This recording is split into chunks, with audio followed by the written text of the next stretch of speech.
Hello అండి, నమస్తే. నేను Lakshmi. Welcome to my gardening channel తోటమాలి. మందారం పూల గురించి ఈరోజు చిన్న ఇన్ఫర్మేషన్ మీకు ఇద్దామనేసి ఈ వీడియో చేస్తున్నానండి. పువ్వులు చూడండి ఎంత చక్కగా విడిగి ఉన్నాయో. కాకపోతే కొన్ని పువ్వులు ఇలా ఉంటాయండి. చూడండి, ఈ ఫ్లవర్ని కట్ చేసి మీకు దగ్గరగా చూపిస్తాను. ఒకవైపు పూర్తిగా పువ్వు విడిగి ఉంటుంది, ఇంకోవైపు మొగ్గ అలానే ఉంటుందండి. పువ్వులు ఈ విధంగా సగం సగం విచ్చుకోవటం, సగం సగం ఇంకా మొగ్గగా ఉండిపోవటానికి కారణాలేంటి, వాటిని ఏ విధంగా పరిష్కరించుకోవాలనేది ఈరోజు వీడియో అండి. వీడియోను చివరి వరకు స్కిప్ చేయకుండా చూడండి, మీకు పూర్తి ఇన్ఫర్మేషన్ ఇస్తాను. ఆ సమస్యను ఏ విధంగా పరిష్కరించుకోవాలనేది ఈరోజు తెలియజేస్తానండి. నేను 2 days బ్యాక్ ఈ ఫ్లవర్ను నేను కట్ చేస్తున్నాను, అంటే పూజ కోసం ఫ్లవర్ కట్ చేస్తుంటే నాకు ఆ పువ్వు అయితే సగమే విచ్చుకునింది, సగం అలా మొగ్గలాగే ఉండిపోయింది. దానికి కారణం ఏంటనేది మొక్కనంత పరిశీలంగా చూశానండి. చూస్తే ఈ ఫ్లవర్ మీద చూడండి, ఈ మొగ్గల మీద తెల్ల తెల్లగా ఇలాంటి పెస్ట్ పైన ఉన్న మొగ్గలకైతే ఆ విధంగా లేదు, కానీ కింద వైపు ఆకు కింద ఉన్న ఈ మొగ్గలన్నీ కూడా ఇలాంటి పెస్ట్ అటాక్ అయితే అయినాయండి. అంటే ఇంత సమ్మర్లో ఇంత వేడిలో కూడా ఈ పెస్ట్ అనేది వీటిని తట్టుకునే శక్తి ఈ పెస్ట్కు ఉంది. అంటే పెస్టులు అనేటివి సమ్మర్లో ఈ వేడికి ఎక్కువగా రావు అనేది ఒక అపోహే అండి. వాటి కారణాలు ఏంటంటే వాటికి తట్టుకునే శక్తి ఉంటుంది. ఈ మొగ్గ చూడండి, అసలు పూర్తిగా మొగ్గ ఎండిపోయింది. ఫ్లవర్గా కూడా ఆ పక్వానికి రాకముందే మొగ్గగా ఉండంగానే అది ఎండిపోయింది. సో ఇవన్నీ కూడా పరిష్కరించుకుందాము అనేదే ఈరోజు వీడియో అండి. వెంటనే నేను పక్కనే ఉన్న మొక్కలన్నింటినీ పరిశీలనగా చూశానండి. పక్కన ఉన్న మొక్కలకు కూడా ఏమైనా ఈ పెస్ట్ అటాక్ అయిందా అని. ఇంకా ఈ పెస్ట్ అయితే పక్క ఉన్న మొక్కలకైతే అటాక్ అవ్వలేదండి, అంటే ఇంకా స్ప్రెడ్ అవ్వలేదు. కానీ దూరంగా ఉన్న ఇంకో మందారం మొక్కకైతే ఇది బాగా పెస్ట్ అయితే నాకు కనిపించిందండి. చూడండి, వైట్గా కనిపిస్తుంది. ఇది వైట్ ఫ్లైస్ అండి. ఇది వైలెట్ కలర్ మందారం పువ్వు అండి. ఇప్పుడైతే ఫ్లవరింగ్ లేదు, కానీ ఇది వైలెట్ కలర్ మందారం పువ్వు వచ్చే మొక్క అనమాట. ఈ మొక్కకు కూడా ఎక్కువగా పెస్ట్ అటాక్ అవుతుందండి. అంటే కొన్ని మొక్కలకి, కొన్ని కలర్ మొక్కలకి ఎక్కువగా పెస్ట్ వస్తుందేమో అనేసి నాకు అనిపిస్తుంది అనమాట. చూడండి, మొత్తం మొక్క కింద వైపు కూడా అంతా కూడా ఈ వైట్ ఫ్లైస్ బాగా అటాక్ అయినాయి. సో నేను వీటిల్ని కంట్రోల్ చేయకపోతే మిగతా మొక్కల కథ కాదండి, ఈ మొక్కే పూర్తిగా చనిపోతుంది. ఒక ఆకును గిల్లి మీకు చూపిస్తానండి. ఆకు కింద వైపు అయితే పెస్ట్ ఎలా ఉంటుందో చూడండి.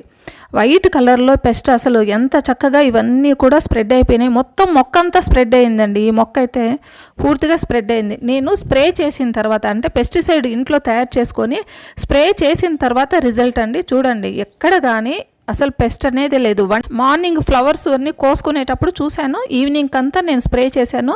ఆ నెక్స్ట్ డే మార్నింగ్ అండి, చూడండి మొక్కలంతా ఎంత చక్కగా ఎలాంటి పెస్ట్ లేకుండా ఎంత హెల్దీగా ఇప్పుడు కనిపిస్తున్నాయో. ఆకు వెనక భాగాన్ని కూడా చూడండి, ఎక్కడా కనిపించడం లేదు.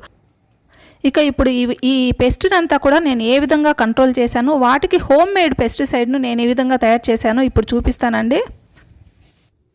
నేను దీనికి ముఖ్యంగా తీసుకునింది పుల్లటి మజ్జిగ అండి. ఈ మజ్జిగ అనేది మనం ఇంట్లో అంతో మనకు పెరుగు మిగిలిపోయినప్పుడు దాని అంతా పక్కకు తీసుకొని పెట్టుకున్నాం అనుకోండి, అది పుల్లగా తయారవుతుంది కదా. ఎంత పుల్లగా తయారైతే అంత మంచి ఎఫెక్టివ్గా ఉంటుందండి. ఒకవేళ స్మెల్ వచ్చినా కూడా మీరు బాధరవ్వకండి, బాగా పనిచేస్తుంది. నెక్స్ట్ వెల్లుల్లిపాయలు తీసుకున్నాను, ఒక 2 పచ్చిమిర్చి తీసుకున్నానండి. ఇది ఇంగువ అండి, మనం కూరల్లో వాడుకుంటాం కదా, ఆ ఇంగువ తీసుకున్నాను. ఈ వెల్లుల్లిపాయ కూడా పూర్తిగా తీసుకోలేదండి, సగం మాత్రమే తీసుకున్నాను. ఈ ముక్కలన్నీ కూడా నేను మిక్సీ పట్టట్లేదండి, ఇది దీంట్లో వేసి కచ్చా పచ్చా దంచుతున్నానండి. రుబ్బట్లేదు, దంచుకుంటున్నాను. ఫస్ట్ వెల్లుల్లిపాయ బాగా దంచేసుకోవాలండి. కచ్చా పచ్చ దంచుకున్న తర్వాత మనము వాటర్ను బాయిల్ చేసుకొని ఆ బాయిల్ అవుతున్న వాటర్లో ఇవి వేసేయాలండి. ఇవి రెండు కలిసి బాగా ఉడికిపోవాలండి. వెల్లుల్లిలో లెక్టిన్ అనే ఒక కాంపౌండ్ ఉంటుందండి. ఇది ఈ ఇన్సెక్ట్స్కి అనేది చాలా బాగా పనిచేస్తుంది, కంట్రోల్ చేయడానికి బాగా పనిచేస్తుందండి. ఇంకా 2 పచ్చిమిర్చి కూడా నేను వీటికి యూజ్ చేస్తున్నాను. ఈ పచ్చిమిర్చి కూడా చాలా ఘాటుగా ఉంటుంది కదా. ఇలా ఘాటైన వస్తువులు అండి, వెల్లుల్లి, పచ్చిమిర్చి ఇలాంటివన్నీ తీసుకొని కచ్చా పచ్చ ఇలా రుబ్బేసుకొని లేదా దంచేసుకొని ఈ బాయిల్ అవుతున్న వాటర్లో వేసేసి బాగా 5 minutes లేదా 10 minutes బాగా బాయిల్ చేసేసేయాలి. నేను ఈరోజు చూపిస్తున్న ఈ పెస్టిసైడ్ అండి, మన పురుగులు ఏవైనా కానీ, ఇన్సెక్ట్స్ కానీ, వైరస్ కానీ, ఫంగస్ కానీ, బ్యాక్టీరియా అంటే మొక్కకు హాని చేసే ఈ బ్యాక్టీరియా కానీ, ఈ మైట్స్ అనే అంటారు కదా, ఇవన్నీ కానీ ఏవైనా సరే ఏ స్టేజ్లో ఉన్న లైఫ్ సైకిల్లో ఏ స్టేజ్లో ఉన్నా కూడా అన్నింటినీ బాగా కంట్రోల్ చేస్తుందండి. ఇలా బాగా బాయిల్ అయిపోతే దాంట్లో ఉన్న కాంపౌండ్ అంతా కూడా వాటర్లోకి దిగిపోతుంది కదా. బాగా చల్లార్చనివ్వాలండి. బాగా బాయిల్ అయిపోయిన తర్వాత చల్లార్చనివ్వాలి వీటిల్ని. చల్లారిన తర్వాత దీంట్లో కాస్త పసుపు యాడ్ చేస్తున్నానండి.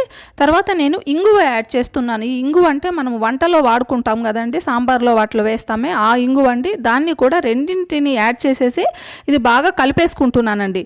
ఇది నేను మార్నింగ్ ఈ పేస్ట్ని చూడంగానే తయారు చేసుకున్నానండి. ఈవినింగ్ వరకు బాగా చల్లారిన తర్వాత నేను వీటిల్ని యాడ్ చేసేసాను. వీటిని బాగా ఫిల్టర్ చేసుకోవాలండి, ఎందుకంటే ఈ పచ్చిమిర్చి వెల్లుల్లిపాయ అన్నీ స్ప్రేయర్కి అడ్డం పడుతుంటాయి కదా. సో మనము ఈ టీ వడగొట్టుకునేది అవి ఉంటాయి కదండి, వాటిలో వేసేసి బాగా మనం వడగొట్టుకునేసామనుకోండి అవన్నీ కూడా ఇంకా అడ్డం పడకుండా ఉంటుంది, స్ప్రేయర్లో అడ్డం పడకుండా ఉంటాయండి. మనం ఇలా ఫిల్టర్ చేసుకున్నప్పుడు కూడా ఇలా అడ్డం పడినా కూడా వాటిని ఇలా పక్కకు తీసేసామనుకోండి అవంతా కూడా బాగా ఫిల్టర్ అవుతుంది. చూడండి ఈ మజ్జిగ అంతా కూడా ఈ స్ప్రేయర్కి అడ్డం పడినాయి అనుకోండి స్ప్రేయర్లు పాడైపోతాయి. సో మనము బాగా ఫిల్టర్ చేసుకోవాలండి. మిర్చి వెల్లుల్లిపాయి మజ్జిగ ఇవంతా కూడా ఈ స్ప్రేయర్కి అడ్డం రాకుండా మనము ఫిల్టర్ చేసుకోవాలి. ఇలా వచ్చిన ఈ లిక్విడ్కు 50% వాటర్ అండి, అంటే ఈ లిక్విడ్ 50% ఉంటే దాంట్లో 50% ఈ వాటర్ యాడ్ చేస్తున్నాను. చాలా ఘాటుగా ఉంటుంది, మొక్క కూడా చనిపోయే అవకాశాలు ఉన్నాయండి. అందువల్ల మనము డైల్యూట్ చేసుకోవాలి వీటిని. ఇంకా స్ప్రేయర్లో వేసి స్ప్రే చేస్తున్నానండి. మార్నింగ్ చూశాను, ఈవినింగ్ అంతా నేను స్ప్రే చేసేస్తున్నాను. ఈ స్ప్రే చేయటం కూడా మనం ఈవినింగ్ టైమ్స్లో చల్లబడ్డాక మనము ఇవన్నీ స్ప్రే కానీ ఇవన్నీ చేయాలండి. బాగా ఎండ ఉన్నప్పుడు చేయకూడదు. చూడండి నేను ప్రతి ఆకు అంటే ఎక్కడైతే ఇన్ఫెక్షన్ అనేది ఎక్కువగా ఉందో అక్కడ ఆకు అంతా కూడా కింద భాగాన మొగ్గ అంతా కూడా బాగా స్ప్రే అయ్యేటట్లు బాగా తడిచేటట్లు చేస్తున్నానండి. ఇలా మనం చూడండి ఈ మొగ్గ అయితే పూర్తిగా విచ్చుకోకముందే మొగ్గ ఎండిపోయింది.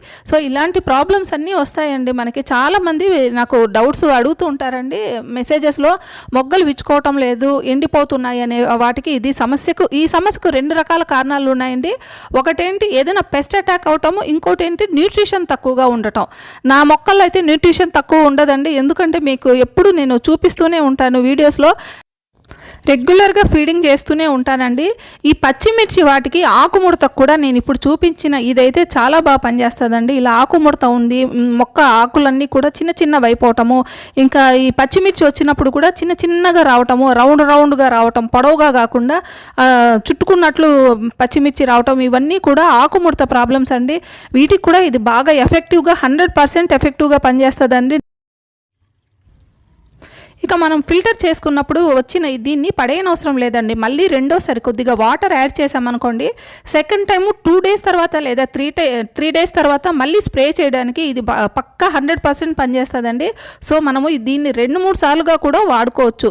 సో దీన్ని ఇలా పక్కకు ఉంచేద్దామండి. నెక్స్ట్ డే మళ్ళీ నేను ఈ మొక్కలు చూపిస్తాను, ఇవి ఎలా ఉన్నాయి వీటి పరిస్థితి చూడండి. ఇప్పుడు